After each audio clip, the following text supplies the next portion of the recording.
I just came to the realization that, like, if you're 40 years old, you're fucked. Like, you're never gonna find love. Like, I was married for, oh my god, I need to stop.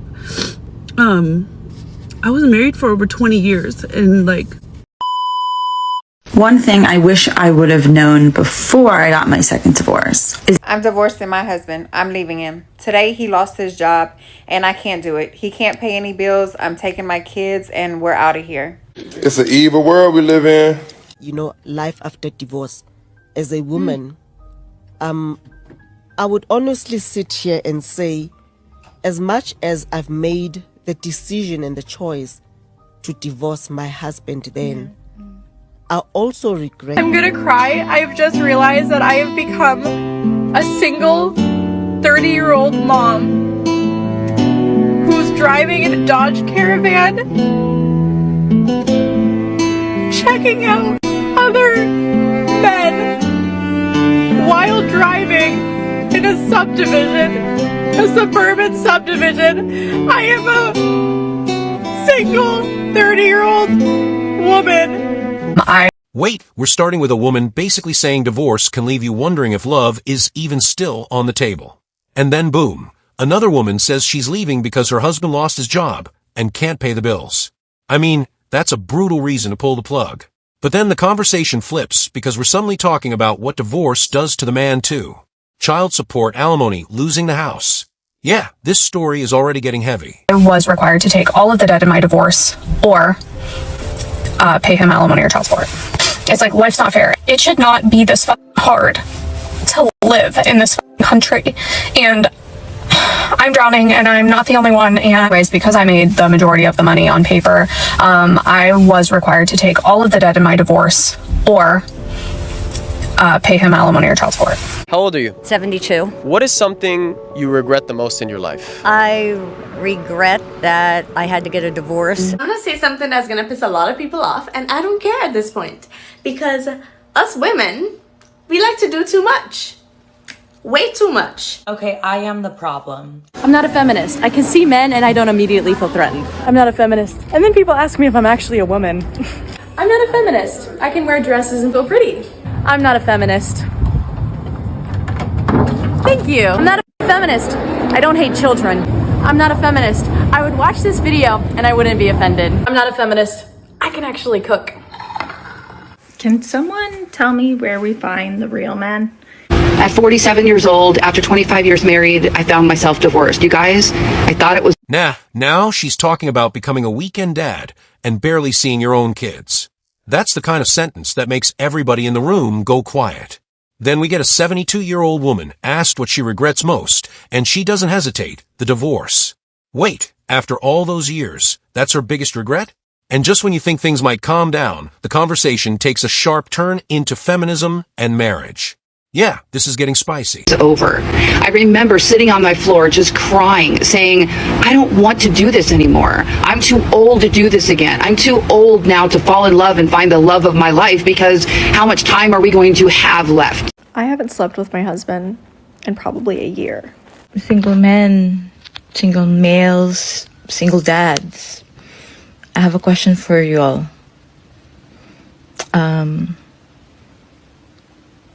Where are you all at?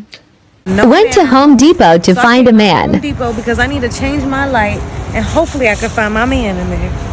I've been crying on and off for a little bit now, and I want to be a mom so bad. Like, I want to be pregnant so bad and grow a human. I just want to take care of, I just want to be a mom so bad. And I just wish I could be one right now. What's your age? 25. 26. How long you been together? A year and some change. If he gave you a guilt-free pass to have fun with anybody in the world, would you take it? Yes. She belongs to the streets. No, if she gave you a guilt-free pass, would you take it? Absolutely not. Come on now, dog. Absolutely not. Why not? It's guilt-free, but I love her. I love her everything. All in my heart. When you're talking to a girl, right, you're going to put her in one of the two categories. You either want to hook up or you actually want her as a partner. This woman spent 25 years married, and now she's asking where the real men are at 47. Bro, that's a pretty serious dating reset after 2.5 decades. Then she admits she was crying on the floor, wondering if she's too old to fall in love again. That's actually sad, until another woman says she's been looking for a man at Home Depot because she wants to be a mom so badly. Wait, did she really just turn Home Depot into a dating app? And then comes an even bigger question. You'd like a relationship with her. I would like to know where to find the relationship guys. Where are they? It's really hard when like I don't really have anyone to go to like on a Friday night. Somebody help me. I'm so tired of being an independent woman sometimes. Sometimes, like, There it is. I just want to be taken care of. You know, my whole life, I've just been so independent. And I'm just wondering, am I the only person like completely struggling? Am I the only one? Because I've been single a very long time. Injecting myself twice a day in order to freeze my eggs as a 37-year-old woman who is single with no man in sight. I am 30 years old and I have been single for over 12 years, so never had a real adult relationship. Guys, I think I might be the problem because like I complain about being single all the time, right? But when like men message me or try talking to me, like I ignore them and I don't even talk with them. Sometimes I forget that I'm not in my 20s anymore, that I'm... These are the papers for divorce. Okay, now we're in the classic, where are all the good men conversation. But here's the catch. The kind, loyal guys are apparently sitting in the DMs getting ignored. Seriously. Then these women admit they're exhausted from being independent and secretly want someone to take care of them.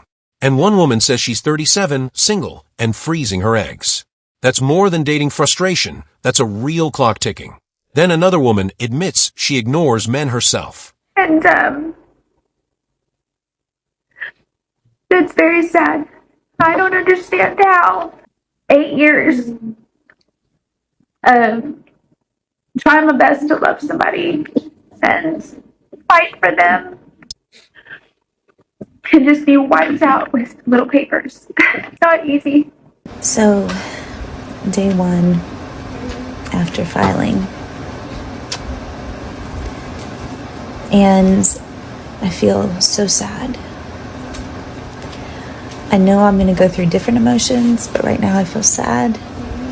I think the last time I felt a pain like this was when my mom died. I just came to the realization that, like, if you're 40 years old... Wait, the divorce papers come out, and suddenly this isn't just internet drama anymore. She's crying, saying the pain feels like losing her mom. That's a huge shift.